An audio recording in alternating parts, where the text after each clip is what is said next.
I'll give a quick example. Hey, Dallas, I hope you had a great experience.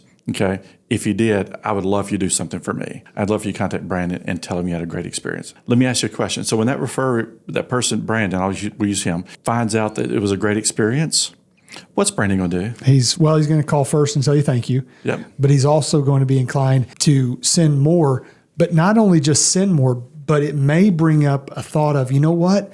I helped somebody last week. I bet Brian could help them as well. It looks back and he's going to start sending more and more and more and more and more.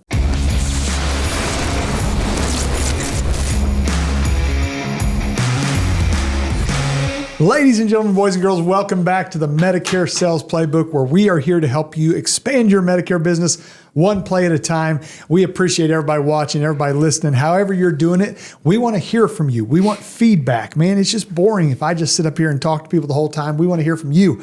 Who needs to be in that chair? Today, in that chair, we have someone, I said this about the last person I interviewed, but it's really true on this one.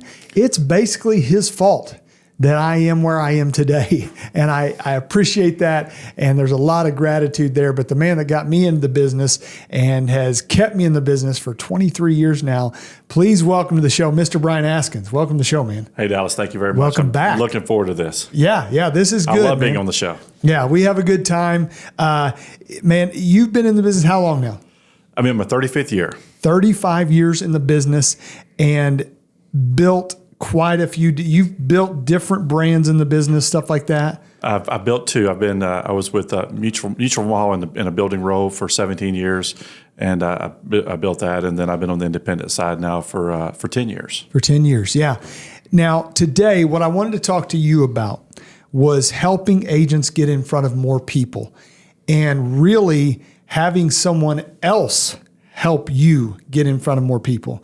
You, I don't know if you remember this. I asked you a long time ago, if you had to start over today, I dropped you in Philadelphia, Pennsylvania, being a Cowboys fan. I don't know why anybody would do that to you, but if I did, I asked you, what would you do? You said two things. Do you remember what they were? Absolutely. It'd always be the same answers. I would begin immediately start doing Medicare seminars, and I'd build my own referral group. Mm-hmm. And the referral group is what we want to talk about today. So let's jump right in. Now, why a referral group? Referral group, because the quality of the referrals that you receive from other business professionals is just a higher quality. And it's a situation to where those individuals, I don't have to spend, and again, I'm not against leads. I've never worked leads, but we have a lot of agents who do leads, and that's great. You know, if leads is what it takes, that's perfect. I like the idea of building a networking group. Even if I was doing leads, I still want to do a networking group, just from a standpoint of it's going to give me extra prospects that I don't have to pay for. Yeah. And those prospects are really, really high quality, and it's typically much easier to get in front of those prospects too. And referrals. It's especially when it comes from another business professional. Getting in front of those prospects is so easy. Yeah. And the case sizes are so much larger typically, especially if you're in the life insurance space or the retirement space. Typically the cases can be much larger. But I've gotten referrals obviously for under 65 health insurance, Medicare, life, retirement planning, et cetera, et cetera. So yeah. Now, one thing you did, you just started your own. Now, there's BNI out there, there's MOB out there, wherever these people are listening, I'm sure there's some kind of acronym for a referral group that's in their area. Why did you choose to start your own? Yeah, first of all, Business Network International, Masterminds of Business, those are great organizations. And I looked into those. But I'm an individual that I wanted to control who was in my group. And because you know me, Dallas, I like control. And when I have control of something, if it doesn't work, it's my fault. Yeah. You know, and I've got one person to blame. But when I'm in control, but also feel more confident when I'm in control that something's going to excel, and I'm going to be able to. I've got a growth mindset, and I've always had a growth mindset, and I want other people in the group that has a growth mindset. And if I'm not in control of that group, I may not control certain aspects of it, but if I'm in control of that group, I can control all the aspects of it. Yeah. So you you started out. Take us through that. You started with you and it was David Lone, right? It was me and David, and then the third meeting we had Adam join, and then real estate agent. Yeah. Yep. And so what we did was we just started. We met and we talked about, hey, what this referral group was going to look like, and so we started just going through different. What were we looking for in that referral group? And so some of the things we were looking for is we really wanted other business owners, people who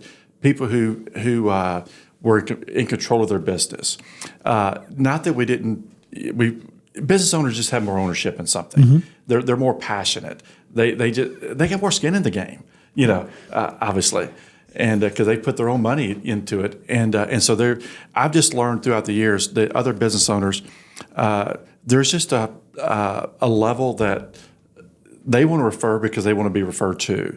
They just got more skin in the game, and so we wanted to really target other business owners. Yeah, I've been to a lot of different networking groups and stuff like that, and you do have some, not all, but if it's not the business owner, you could have somebody there that they're trying to kill an hour or two on a Wednesday afternoon at a lunch. I had one guy, he would come in every time for about 20 minutes, eat lunch, grab 10 business cards and leave. And I'm like, why are you grabbing 10 business cards? He said, I have to show 10 business cards every Friday at my meeting. I'm like, okay, look, You're surviving. I need somebody that is looking to thrive and grow and all that stuff. Absolutely. Yeah. So you controlled who came in. You guys each started inviting. So what's nice is you could invite all your friends, but if you don't have somebody else, David Lone and Adam and those guys inviting their friends, you're not meeting new people, right? Absolutely. So one of the things we did is we all made a commitment each week to bring a new person with us. Just one, just bring one, at least one. And some weeks we bring two, but it wasn't long. Our group grew from 2 to 3 to 10 to 15 to 20 to 25. And we've had people come and go from the group, individuals that they were there just to get, not to give. And you've got to be there to give. And and you've got to have a giver's mindset. You've got to have a mindset of that, and it's got to be intentional.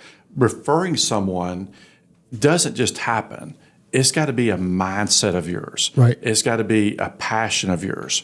And when you refer individuals and you do that often enough, I can promise you it will come back. Yeah, so. We're going to dig into that because I want to talk about even how you refer and the questions you ask and all that stuff. But as you start to see the group grow, now you guys are only allowing one person from each business, from each occupation, correct? From each industry, from each occupation, yeah. So we did, like I was the life health Medicare agent of our group, and I was the only life health Medicare agent. But we did have, and we'll get into this, I'm sure, but we did have a property casualty agent. We did have a financial advisor. So other people in the same industry, but not in the same field. Right, yeah. So you never want to, because man, that just could bring contempt and stuff like that into the group, stuff like that. Okay, so you start seeing your group grow. Now you guys met, you call it the Breakfast Club. You guys meet for breakfast. How often, what time, and is there a reason for that? Yeah, so we meet every Thursday at 7 a.m. And the reason we chose Thursday is because we didn't want to do Fridays. Obviously, Friday's typically the busiest day of the week. Typically, I'm sorry, Mondays are typically busiest day of the week. Fridays, if a person's going to take off, that's typically the day they take off. A lot of people cut out short on Fridays. Friday's typically a shorter day for a lot of people. And so we were trying to decide between Tuesday, Wednesday, and Thursday. And we chose Thursday only because people are excited on Thursday because it's getting really close to Friday. And they've already had their, typically most of the work is done Monday, Tuesday, Wednesday. And there's still a lot done on Thursday too. But we chose 7 a.m. just because we're all business professionals, and everybody's day starts at typically people's day. My day starts every day at 7, but on this particular day, I show up at the office about 8:15, and because it takes about 15 minutes to get. But our meetings from 7 to 8, 1 hour. That weeds some people out too, doesn't it? It does. Some people don't want to be somewhere at 7 a.m. They don't want to be there at 7 a.m. And that's okay. Yeah. And because the thing about it is that we want volunteers, not hostages. If you don't want to be there, don't show up. That's big. We want volunteers. We want people who want to be there. We don't want people like you mentioned earlier, somebody that has to be there or was told to be there. Feels like another job or whatever. We want you there because you are you are giving and you are receiving. So. Yeah. Okay, so you've got everybody there. It's one person per occupation. People are inviting other people. What does the structure, and you mentioned one thing, you said it lasts an hour. Mm-hmm. That's hard to do because you get that many people that are business owners. A lot of them like to talk and stuff like that.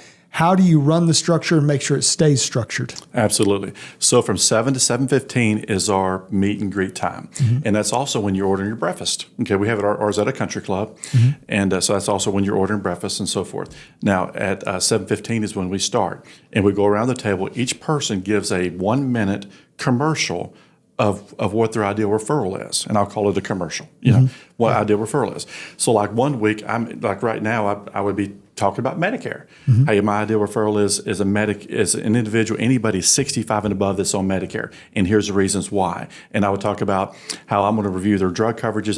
If they're on Medicare Advantage, I'm going to make sure how many changes have been this year. I'm going to give ideas of why they should refer that Medicare individual 65 and above to me. The next week, I may talk about under 65 health insurance.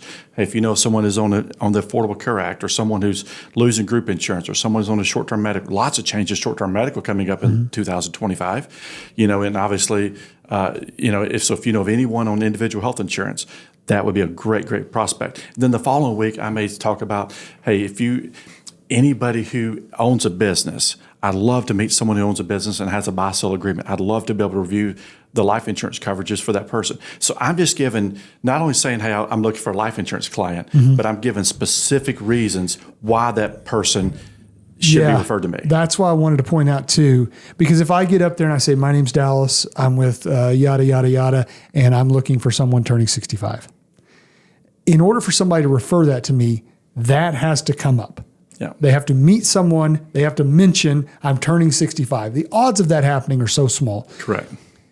What are some points? So give me an example. Let's say you want somebody turning 65. What are some other things that you can add in there that Bob's sitting across the table going, I know that guy. I've got to introduce him to Brian. Yeah. So I'm looking, so as I'm giving that 60-second commercial, I'm talking about, and I'll use the Medicare as my example. I'm looking for anyone who's close to turning 65 or is already over 65 and above. I'm looking for anybody close to 65 or someone above 65. And I'm looking because in Medicare, so if you got someone who's close to 65 and you ever hear them talk about Medicare, that'd be a great referral, because we'll not only help them decide on a plan, we'll help them enroll in Medicare. If you know anyone that has Social Security questions, that's also a great referral to me, because a lot of times Medicare, Social Security goes hand in hand. But one of the reasons that, and I'll say one of the major reasons that I'd love for that referral to be, the Medicare person, as if I'm giving it this week as an example, I'll say those prescriptions change each and every year typically. And so I want to review the prescriptions to make sure I'm on the right plan for next year. I'm also going to make sure they're on the right Medicare Advantage plan or Medicare supplement plan, as far as could we save them any money on the Medicare supplement plan. And I'm going to give examples about how I saved somebody last week thousands of dollars on their prescriptions, or hundreds of dollars on their premiums. I'm going to give some examples. But here's the most important thing, Dallas. Let me say one more thing. I'm going to tell you the most important thing about our entire meeting, and it's really where everything really happens. So the second thing is each week we have somebody give a 10-minute commercial on their business. And that's where they dive deeper into it. And I've got a PowerPoint I built and so talk about all the different things I do and what ideal prospects are. But when you ask for referrals, you have to be very, very, very specific of what your ideal referral is. Very specific.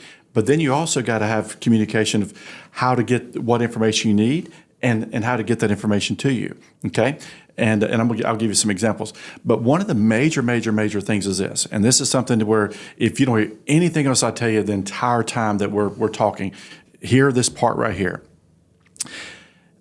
I can get to know you a little bit in 60 seconds, and I can get to know a little bit if you give a 10-minute, spill to me about your business.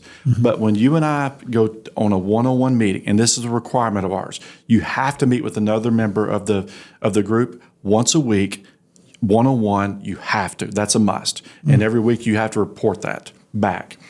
But if you and I, Dallas, we go and we have coffee, say Friday morning at 7 o'clock, you and I have coffee from 7 to 8 or 8:30, and we're talking for an hour and a half. I'm telling you all about my business and what my ideal referral is. their referrals are, and what information I need, and then I'm asking you, Dallas. Now, Dallas, tell me about what you do. I know you said you did this, but tell me. I got some questions. What do you do? And tell me what your ideal referral is, and what information when I refer you someone. What information do you need for me to refer? And Dallas, also, how would you like to receive that referral? And Dallas, when you refer to me somebody and get everything out on the table, do you want to? Is it best to send an email? Is it best to send a text in a group email, group text? Is it best to do a 3-way call? What is the best? How do you prefer that I refer you, and how do you prefer that you refer? Get specific with that person, because the more that they see you're being specific with it, the more they know you're serious. There's so many people out there, and this is what's almost burned the referral groups is what's almost it's not ended them, but it's really hurt them. Is there's so many people out there just simply, I quit that referral group. I didn't get any referrals.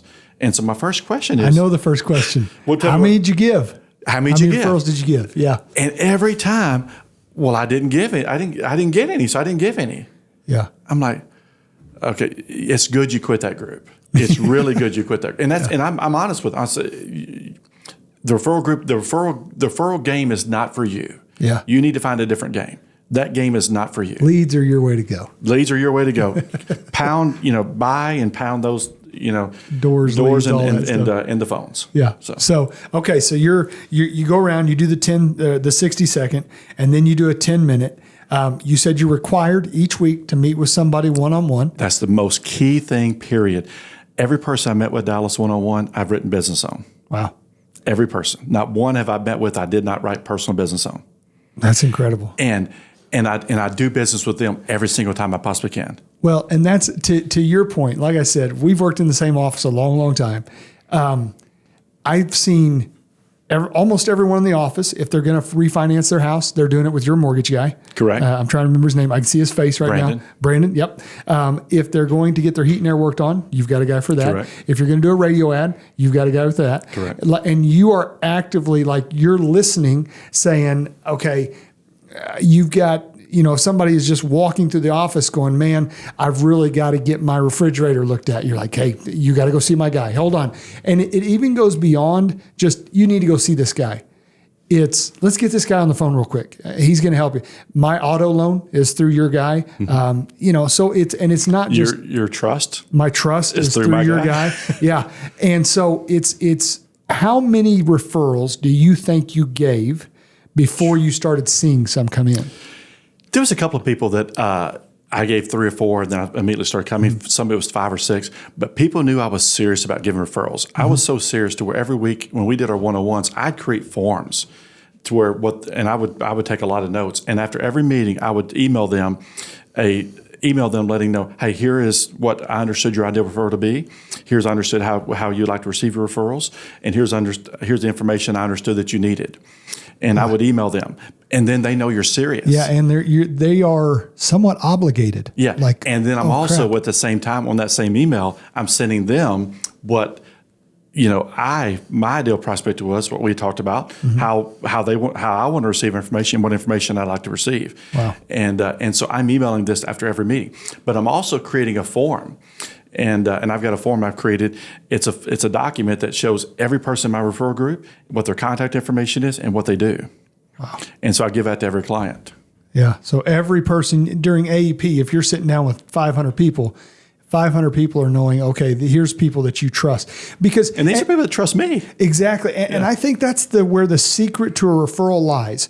The reason people do business with somebody is they know them, they like them, they trust them. If I'm doing business with you, I know, like, and trust you, and that transfers, right? It goes to the guy that's doing the heat and air and stuff like that. Now, if you were starting over today, and I said, Brian, you can only go out and pick 5 business owners to be in your group, not their individual names. Like we already mentioned Brandon, we know he's in there. But what are the 5 that you would start with? Number 1 would be an estate planning elder law attorney. That would be number 1 because that's right in the realm of everything we do. Estate planning elder law attorney can refer you Medicare business a lot. They can also they do a lot of estate planning. And estate planning, when they're doing that, the largest life case I've ever written was from a from this individual. How much? It was a $515,000 annual life premium. Annual premium was $515,000, and it was an individual who owned a lot of businesses, and he was going to have a state tax issue because right now you can protect about $13 million per person, $26 million. His net worth was much greater than that number, and so we did estate planning. I funded the estate plan with life insurance, but also that attorney. If the same attorney does all, I'd want an attorney who also does business law. Because they're helping people with buy sales and things of that nature. And a buy sale has to be funded. It's funded with life insurance, and I've written a lot of life insurance on buy sales. Another one, go ahead. Well, I was going to ask, how much business have you sent to that attorney? Oh, hundreds of clients, hundreds. Yeah, hundreds. And one thing about the attorney.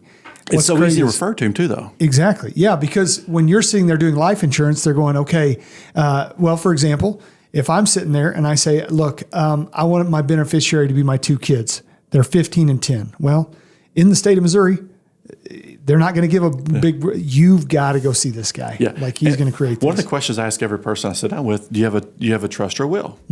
I don't care if I'm doing Medicare, I'm going to do it under 65, I don't care what I'm doing. Do you have a trust or will? If they say no, and a lot of people do, or they say I have a will, but what? And 9 times out of 10, they say I have it, but boy, I haven't looked at it in 9 years. I haven't looked at it in years, and I don't even know if it's even, or it needs to be reviewed. We've had 4 grandkids since we looked at it. Yeah, it needs to be reviewed and those type of things. And I said, well, I've got a guy I'd love to recommend to you. Yeah. And so just like that, Medicare seminars, I'd have the estate planning law attorney come and speak at the beginning of Medicare seminars. Wow. You're talking about building credibility. Yeah. And now, he's brought on, when I first started, it was just him, but now he's got 3 junior associates. They're all getting it. Yeah. And when an attorney says, hey, listen, Mr. Prospect, you can only protect this much. You need some life insurance. Go see Brian. He's writing down the amount of life insurance he needs, all that stuff. The guy doesn't walk in saying, Brian, I think I might need to buy. He's basically walking in and saying, this is what I need. And you're saying, sign here. The attorney's already done it. Yeah, it's all done. Wow. But, like even a residential real estate agent is a great one, obviously, because a lot of times to help protect the mortgage protection. Also a commercial real estate loan officer. I love, those because of the commercial, because they're buy-sell agreements, key man, all that stuff. They're helping people when they're buying businesses and they're buying properties, buildings and stuff like that. They need life insurance to protect those. Those are very large life cases. Another one is the one that I really love in our group, and I love them all, but one is a business broker. This individual helps people buy and sell businesses. Yeah. And can you imagine, Dallas, somebody that he's helping people buy business, he's helping people sell businesses. Is there life insurance on both ends of that? Yeah. Yeah. Somebody just got a large sum and somebody just spent a large sum, which are the 2 I'm looking for. And those are some, but even like we have an owner of a house cleaning company that's a member. We have a handyman that's a member. Yeah. And so you kind of get the idea. There's no specific. It doesn't matter what the industry is. Like the handyman, oh my gosh, everybody in the place has used him, and he's easy to refer to. Yeah. Because now we probably call him instead of calling Dallas. So thank you. Listen, I don't even know who that is, but I want to thank him. I haven't been in your attic or crawl space in years. I know. So it's awesome. So let's say you're given referrals now, and like you said, you have a form you're filling out. It's not just hey, go see this guy. It's an on-purpose thing. You're looking for them. You're mentioning them. You're bringing it up. You're doing all that. Yep. So referrals is just like cross-selling. It has to be an intent. You have to have an intent. So I'll give a quick example. So Dallas, today, if you intend to do something, intend to do it, what's the likelihood of it's going to occur than if it's not? I might fall into it. Yeah. Obviously, if it's an intention, right? If you're intending to do something, then you'll get. If you're passionate about something, and you, if you're passionate about something, that's going to happen. Chances are. Nice. Okay, so now you're getting referrals. How important Two-part question. How important is it, and how do you properly take care of that referral? Yeah. So one of the things that I do is that when I get a referral, I'm going to make sure, number one, I'm going to thank the person who referred me. But I'm also going to make sure I take great care of that referral because I want those to continue. If I have one hiccup to where things don't go well, then the referrals could slow down. Yeah. Okay. It's got to go well. Because you got that trust from the referral. No question. I think maybe. Yeah. If you blow that, you're done. So one thing I'll do is that I'll keep the person who sent me the referral updated on the progress. But I'm also going to do this, and I do this every single time. The person who is sitting in front of me that was referred to me. So let's say you referred to me, by whoever, and so I'm sitting in front of you. Hey, Dallas, I hope you had a great experience. Okay, if you did, I would love you to do something for me. And they always agree because they had a great experience. Right. They're going to have a great experience. And I'll say, I'd love for you to contact, and I'll use Brandon since we mentioned his name. I'd love for you to contact Brandon and tell him you had a great experience. If you do that for me, I sure appreciate it. Yeah. And or to just tell Brandon about your experience. Right. Maybe I just say that. Yeah. And because let me ask you a question. So when that person, Brandon, we use him, finds out that it was a great experience, what's Brandon going to do? He's going to call first and tell you thank you. Yep. But he's also going to be inclined to send more, but not only just send more, but it may bring up a thought of, you know what? I helped somebody last week. I bet Brian could help them as well. It looks back and he's going to start sending more and more and more and more and more. So Dallas, one thing that just for the listeners out here, always think of it, if there's ever a problem or an issue, you got to create what? A system. Solution in a system. You got to create a system. And so this is nothing more. So when you create systems and you have processes, procedures, things happen. But if you say, well, I'm failing in this industry, I'm failing with the referrals, it's because you don't have a process, you don't have a system, you don't have a procedure. Yeah. You need systems. So yeah, that's beautiful. So to kind of wrap it up and summarize and all that, one thing that we didn't even mention, I think you mentioned it a little bit. None of this costs any money. I pay for my own breakfast every. And you don't charge for people to be in it? We do not charge. There's no fees. Okay. Everybody pays for their own breakfast, which is, I don't know, $10 or so, $10, $12. But I mean, so if I'm sitting there and I hear agents say all the time, man, I'd love to go buy, $5,000 worth of leads or $500 worth of leads, but I don't have it. I'm waiting on that first sell and then I'm going to spend that on leads and all that stuff, which is great. This is something you don't have to wait till you've got money to do. You do not. Who do you know that's a business owner that you could go to today and say, hey, let's start something? Absolutely. Do you need more clients? I think is really the only question. Do you need more clients? Would you like more referrals? Then I've got an idea. You can go out and start them. I wanted, who is in charge of the structure of it all? Because like I said earlier, having a meeting with 20 different business owners, that could go 7 hours. Yeah. So we have a president and a vice president. Okay. And I was that for years. I passed it on to somebody else now. Yeah. And so that individual is sending out the text the day before, just remind everybody. It's not really needed because it's everybody's calendar. Part of your day now. But we do it. Yeah. We do that anyway. And the second is when we get there, that individual's making sure that everything stays on track. You guys have a timer and everything? We do. Now, if a person goes 5 or 10 seconds over, it's no big deal. Right. But now if a person starts rambling for 4 or 5 minutes, then we've stopped that. And they don't do that, because everybody understands the respectful of time and all that stuff. And we want people in our group that are respectful of everyone else, but we really want people who have a referral mindset and truly want to grow their business. Right.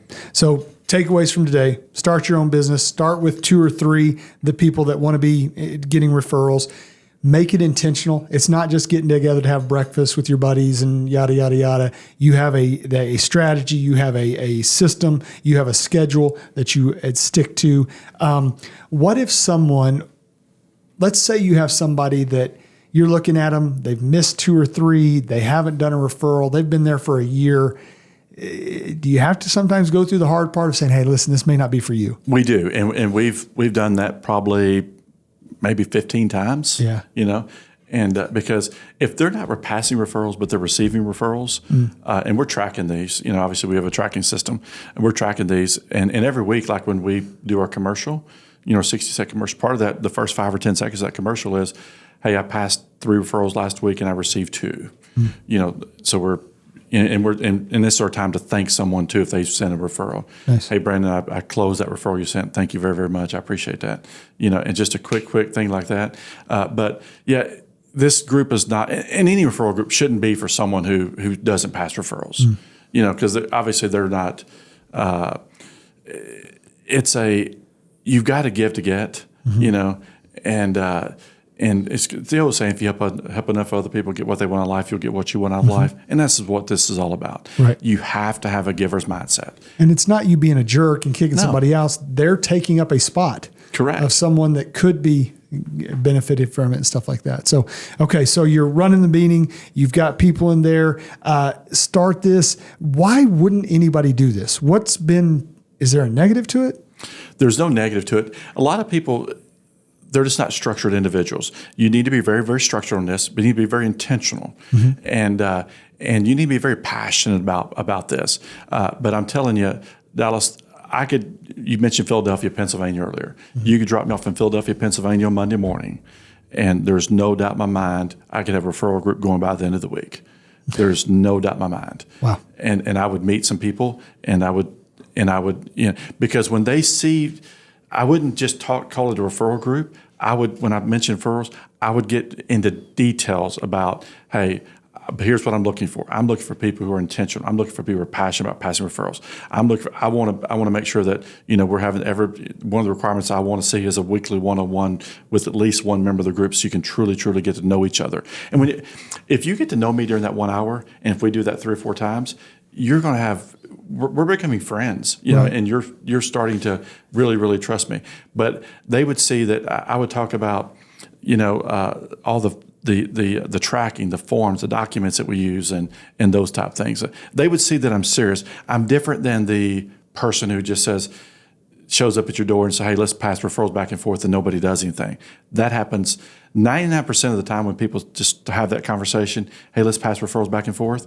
Nothing ever happens. If I run into somebody, I'll send them your way. Yeah. So that's the answer. But if I tell you exactly what my ideal prospect is, my ideal referral is, if I tell you exactly, and I want to know exactly what your ideal prospect is, I understand your business, you understand my business, and things happen. Have you ever went to a meeting and not been able to say, I didn't pass any referrals this week?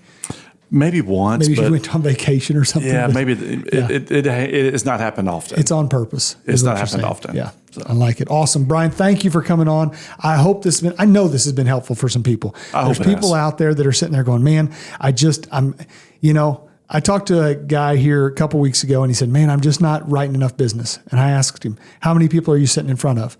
He said, well, I wrote 1 last week. I said, well, how many people did you pitch? He said 3. I said, congratulations, you're one of the most successful salesmen I've ever met, because you're batting, so it's about getting in front of more and getting in front of qualified people that have an interest in what you do, and they've come with a purpose. So Brian, thank you for this. I know we've helped people. This has been great. If people want to find you, if they want to reach out to you and say, hey, Brian, I could use some tips on how to start a group, what's the best way to do that? Email brian.askins@impactlegacygroup.com. Office phone number, we can put those in the. Yeah, we'll put it right there. And but I'll just encourage anybody who is thinking about this or even thought about it in the past, take the leap and do this. I'm telling you, it didn't cost you anything to try, and I'm telling you. But if you are intentional and you have your systems and processes, procedures in place, it will work. Yeah. But you have to be intentional. And Dallas, we've known each other for a very, very, very, very long time. And but everything's about systems.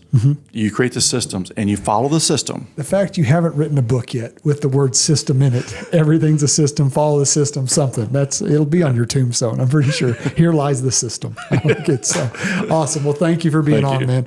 Guys, thank you again for watching, listening, whatever you're doing. Please share this. There's someone out there that you could help just by simply taking that mouse, scrolling over to the share, clicking it twice. I think it's twice. I don't know. But You can do it. You can help somebody. Share, like, comment.